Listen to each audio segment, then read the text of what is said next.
साथियों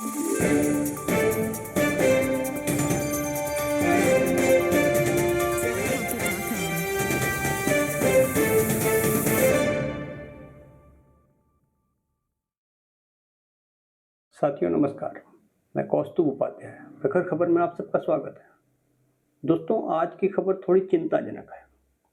खासकर आम आदमी पार्टी के मुखिया और दिल्ली के मुख्यमंत्री अरविंद केजरीवाल को चाहने वाले करोड़ों लोगों और उनकी पार्टी के समर्थकों को यह खबर तगड़ा झटका दे सकती है।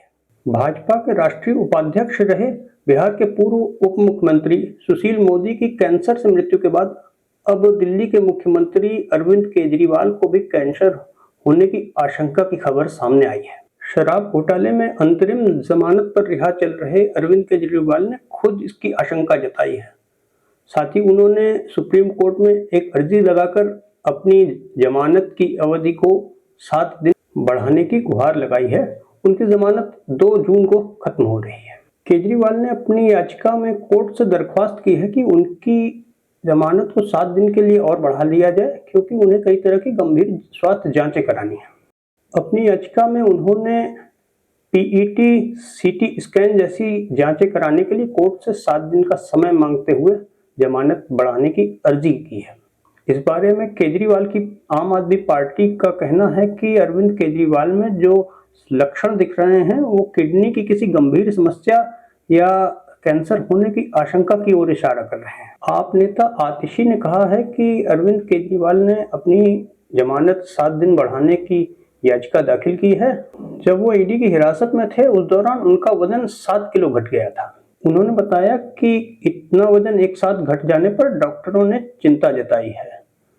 और चिंता की बात यह भी है कि हिरासत से बाहर आने के बाद भी उनके वजन में कोई बढ़ोतरी होती नहीं दिखाई दे रही। बता दें कि केंद्र सरकार के नियंत्रण वाली जांच एजेंसी प्रवर्तन निदेशालय यानी ईडी ने बीते 21 मार्च को अरविंद केजरीवाल को दिल्ली की शराब नीति के संबंध में घोटाले का आरोप लगाते हुए गिरफ्तार कर लिया था। लंबी जद्दोजहद और पैरवियों के बाद आखिरकार 10 मई को सुप्रीम कोर्ट ने केजरीवाल को लोकसभा चुनाव में प्रचार करने के लिए 20 दिन की अंतरिम जमानत दी थी। उनकी जमानत 2 जून के लिए है।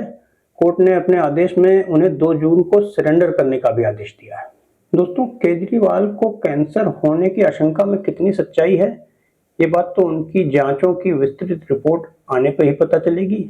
साथ में देखना यह भी होगा कि अब कोर्ट उनकी इस याचिका पर क्या रवैया अपनाता है। क्या उनकी जमानत बढ़ाई जाती है या फिर उन्हें 2 जून को वापस तिहाड़ जेल जाना होगा। देखना यह भी होगा कि ईडी का इस बारे में क्या रवैया रहता है, क्योंकि अब चुनाव लगभग खत्म हो चुके हैं।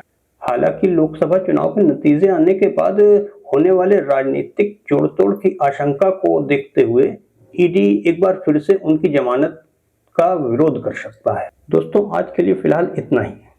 और अंत में आप सबसे फिर वही गुजारिश कि अगर आपने हमारे चैनल को अब तक सब्सक्राइब और लाइक नहीं किया है तो झटपट ताज़ा तरीन खबरों, न्यूज़ अपडेट्स और न्यूज़ एनालिसिस के लिए सब्सक्राइब कर लीजिए अपने मनपसंद चैनल प्रखर खबर को। साथ ही बेल आइकन की घंटी को दबा के नोटिफिकेशन को भी ऑन कर लीजिए ताकि ताज़ा तरीन खबरों की सूचना आपको तुरंत की तुरंत मिल सके।